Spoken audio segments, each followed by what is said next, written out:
Trying.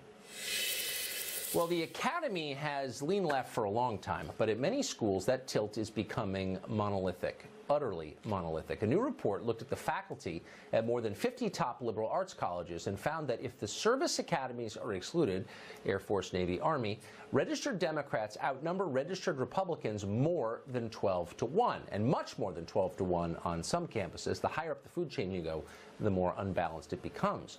This lack of ideological diversity is breeding arrogance, among other things, say some. Gerard Alexander is a political science professor at the University of Virginia in Charlottesville. He just wrote a great piece for the New York Times over the weekend warning liberals, you're not as smart as you think. Gerard Alexander joins us tonight. Professor, thanks for coming on. Thank you for having me. So what do you mean by that? Liberals, you're not as smart as you think? As every writer knows, they don't choose their own titles, and I might have preferred something a little bit less clickbaity or aggressive. But I just was trying to communicate to liberals, who I think many of whom mean well for the country and don't realize some of the effects they're having, that their tone, their approach to a lot of our national conversations about a whole slew of issues can attract and persuade people. Giving a speech from an Oscar stage, giving a lecture on a campus, using all kinds of, the platforms that they have in American life, the prominence they have in American life.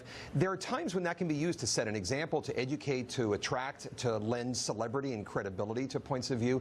But it's distressing to me how often those platforms end up being used in ways that communicate a self-righteousness, communicate a tone of intellectual and moral superiority. How often they're used to berate instead of to persuade. And I think one of the effects liberals don't realize they're having is how much they're alienating other people. I think it's almost entirely inadvertent, and I think it's one of many trends in American life that's really unhelpful that we could better avoid. And I try to give in the article an idea of ways that they might try to avoid doing that. Diversity was supposed to be the guardrail that prevented people from going off into self-righteousness and lack of self-awareness. Having people around who disagree with you, who bring different life experiences to the conversation, was supposed to broaden us. If in most universities there's nobody who doesn't agree with you, you never meet anybody with a different view, why wouldn't you become arrogant and dumb over time, as they have? It's a serious problem.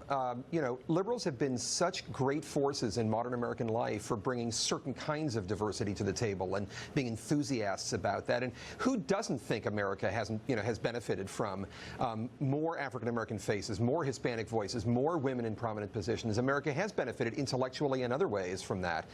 But they really have had a blind spot when it comes to what some people I admire greatly have started calling viewpoint diversity, maybe better than ideological diversity. And academia. But wait a second. What's the point of ethnic or gender diversity if not to bring viewpoint diversity? I thought that was the point. It absolutely. Okay, so but how can one? How can it? Like, in other words, if you have a group of people who all look different but come from the same culture and have the same views, how is that in any sense diverse? Well, originally they didn't come from the same viewpoints. People who came from the Jim Crow South had very different life experiences than upper middle class Northerners. But increasingly, what's happened, especially through American universities, is a trend towards gender and ethnic diversity, racial diversity, but not intellectual diversity. And I think that's been really costly, and I think just some of the ways you're suggesting. It breeds, among other things, an incredible intellectual complacency. And I think in the sense that, for example, viewpoints that conservatives might voice come under tremendous critical scrutiny, are really questioned or really raked over the coals, and often presumptively rejected as illegitimate or unpersuasive, whereas a lot of assumptions held by people on the American left go unexamined and for long periods. And that's the kind of intellectual environment in which error can thrive, in which orthodoxies can gel, and in which, you're right, in which viewpoints can become, instead of diverse, they can end up becoming homogenized. And there's a real danger that that's what's happening. Not in the sense that all people on the left agree with each other, because on campuses they don't, and any academic knows that, but orthodoxies and homogeneity in the sense that they stop reflecting the true diversity intellectually of the whole country. And that really is happening. Nicely put. I'm glad that you're in that environment and I don't even know what your political views are, but you're asking the right questions, and I'm grateful for that. Thank you, Professor.